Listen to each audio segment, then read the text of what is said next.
ಸರ್ಕಾರಿ ವೈದ್ಯಕೀಯ ಕಾಲೇಜು ಇಲ್ಲ ಎಂಬ ಆ ಜಿಲ್ಲೆಯ ಜನರ ಹೋರಾಟಕ್ಕೆ ಸರ್ಕಾರ ಮಣಿದು ಭರವಸೆ ನೀಡಿತ್ತು. ಆದರೆ ಈವರೆಗೂ ಅದರ ಬಗ್ಗೆ ಯಾರೂ ಕೂಡ ತಲೆ ಕೆಡಿಸಿಕೊಂಡಿಲ್ಲ. ಈ ನಡುವೆ ಖಾಸಗಿ ಮೆಡಿಕಲ್ ಕಾಲೇಜು ತಲೆ ಎತ್ತಿ ನಿಂತಿದೆ. ಹೋರಾಟಗಾರರಿಗೆ ಮತ್ತಷ್ಟು ಪ್ರಚೋದನೆ ನೀಡಿದಂತಾಗಿದೆ. ಈ ಕುರಿತೊಂದು ಸ್ಪೆಷಲ್ ರಿಪೋರ್ಟ್ ಇಲ್ಲಿದೆ ನೋಡಿ.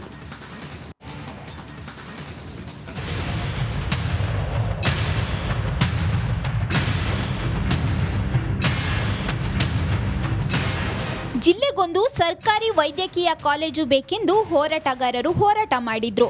ಇದಕ್ಕೆ ಎಚ್ಚೆತ್ತ ಸರ್ಕಾರ ಕಾಲೇಜು ಆರಂಭಿಸೋದಾಗಿ ಘೋಷಣೆ ಮಾಡಿತ್ತು. ಆದರೆ ಈವರೆಗೂ ಕಾಲೇಜು ಆರಂಭಿಸುವ ಪ್ರಯತ್ನ ಮಾಡಿಲ್ಲ.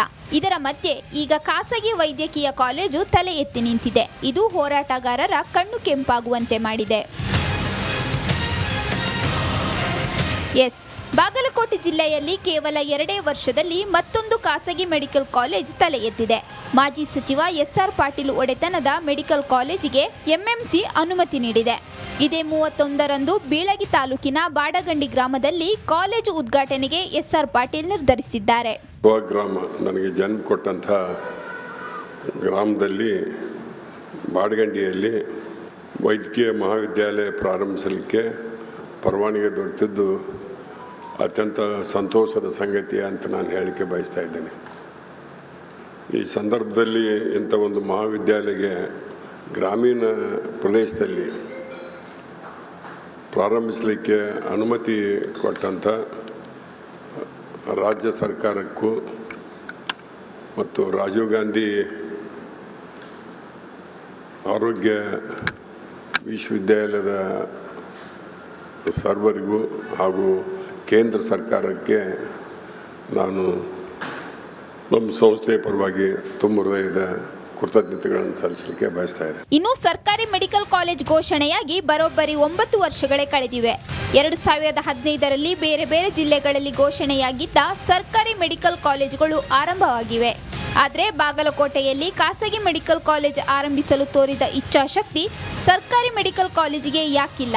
ಆದಷ್ಟು ಬೇಗ ಸರ್ಕಾರಿ ಮೆಡಿಕಲ್ ಕಾಲೇಜ್ ಕಟ್ಟಡ ಕಾಮಗಾರಿ ಶುರು ಮಾಡದಿದ್ದಲ್ಲಿ ಉಗ್ರ ಹೋರಾಟ ನಡೆಸೋದಾಗಿ ಹೋರಾಟಗಾರರು ಎಚ್ಚರಿಕೆ ನೀಡಿದ್ದಾರೆ. ಖಾಸಗಿ ಕಾಲೇಜಿಗೆ ಅನುಮತಿಯನ್ನು ಕೊಡಲಿಕ್ಕೆ ಇರುವಂಥ ತರಾತುರಿ, ಖಾಸಗಿ ಕಾಲೇಜಿಗೆ ನೀವು ಕೊಡುವಂಥ ಶಿಫಾರಸುಗಳು ಎಷ್ಟು ವೇಗವಾಗಿ ನಡೆಯುತ್ತೆ ಅಂತಂದರೆ, ಅದೇ ಸರ್ಕಾರಿ ಕಾಲೇಜಿಗೆ ನೀವೇ ಘೋಷಣೆ ಮಾಡಿ 10 ವರ್ಷ ಆಯಿತು. ಇಲ್ಲಿವರೆಗೂ ಆ ಕಡತ ಎಲ್ಲಿದೆ ಅಂತ ಅನ್ನೋದು ಕೂಡ ಗೊತ್ತಿಲ್ಲ. ಜಿಲ್ಲಾಧಿಕಾರಿಗಳನ್ನ ಕೇಳಿದ್ರು ಆ ಕಡತ ಎಲ್ಲಿದೆ ಅನ್ನೋದು ಗೊತ್ತಿಲ್ಲ.